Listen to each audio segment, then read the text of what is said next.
Eu, Lúcio Flávio, juntamente com Roger Pires, alunos de Engenharia Metalúrgica da Escola de Engenharia Industrial e Metalúrgica de Volta Redonda, estaremos agora apresentando o conceito de grau de liberdade. Falaremos sucintamente com relação à regra de fases para sistemas em equilíbrio. Vamos supor um molde de um certo gás. Este gás sendo ideal, podemos aplicar a lei dos gases ideais, onde PV é igual a nRT. A partir desta relação, é proposto: será que podemos variar a pressão deste gás? E a pressão e temperatura de forma independente? E se formos além e quisermos variar temperatura, pressão e volume independentemente? E se agora não for mais uma única substância nesse sistema, será que haverá alterações nas respostas anteriores? Nós vamos ver as respostas dessas perguntas a seguir. O conceito que responderá a essas perguntas propostas é chamado de grau de liberdade, ou seja, quantos são os termos que poderão ser variados de forma independente. A partir de algumas deduções, tem-se a fórmula apresentada, onde considera que a temperatura e pressão são quase sempre termos variáveis.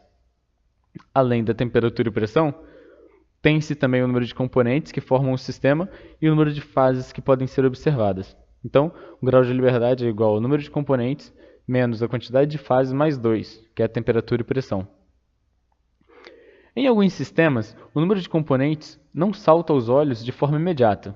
Logo, é necessário usar uma relação entre os constituintes e o número de relações algébricas, que é o número de constituintes menos o número de relações algébricas existente no sistema.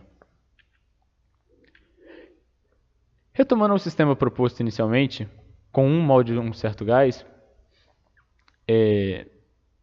a gente percebe que ele é formado por um único componente, que é o componente A, e apresenta também uma única fase. Então apresenta grau de liberdade igual a 2. Ou seja, a temperatura e pressão, por exemplo, podem ser variadas de forma independente.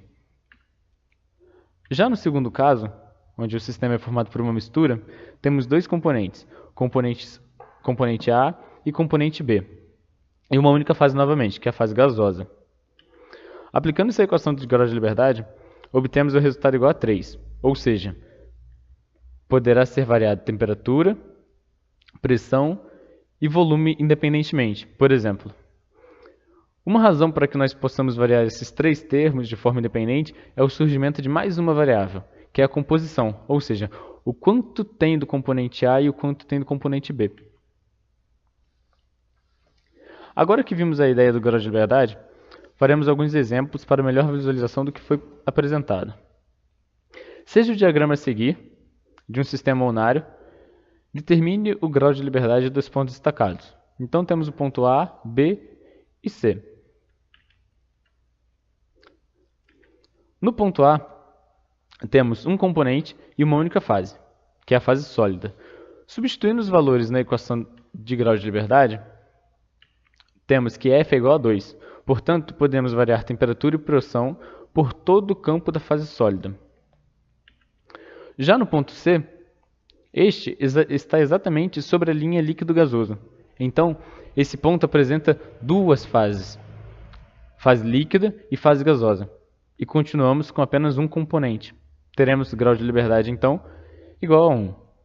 Por fim, no ponto B, que é chamado de ponto triplo, no qual apresenta as três fases. Ao equacionar, obtemos o resultado igual a 0. Então, o grau de liberdade desse ponto é 0. Nesse segundo exercício, é proposto que o óxido de zinco é reduzido pelo carbono sólido a uma temperatura elevada.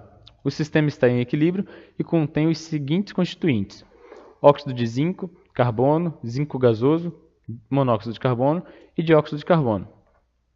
Mais uma vez, pedindo para calcular o grau de liberdade. Como o sistema está em equilíbrio, a equação de grau de liberdade será válida. A ilustração ajuda para a resolução deste exercício, para que possamos ver o número de componentes e de fases. Podemos contar três fases no sistema: fase do óxido de zinco sólido, a fase do carbono sólido e a fase gasosa. Uma atenção especial nesta, pois o dióxido de carbono e o monóxido de carbono e o zinco gasoso juntos formam uma única fase, que é a fase gasosa.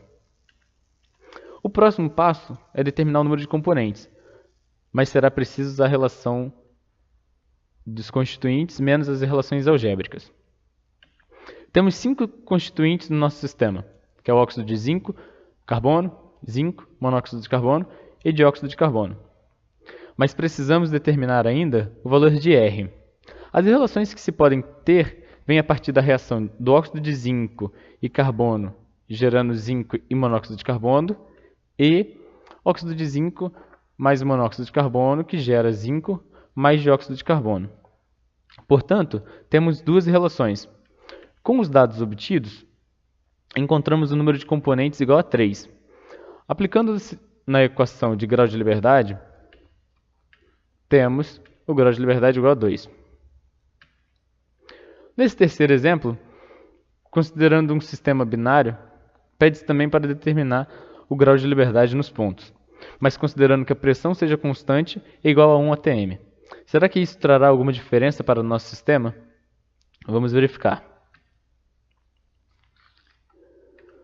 Para o ponto A, temos 2 componentes e uma única fase.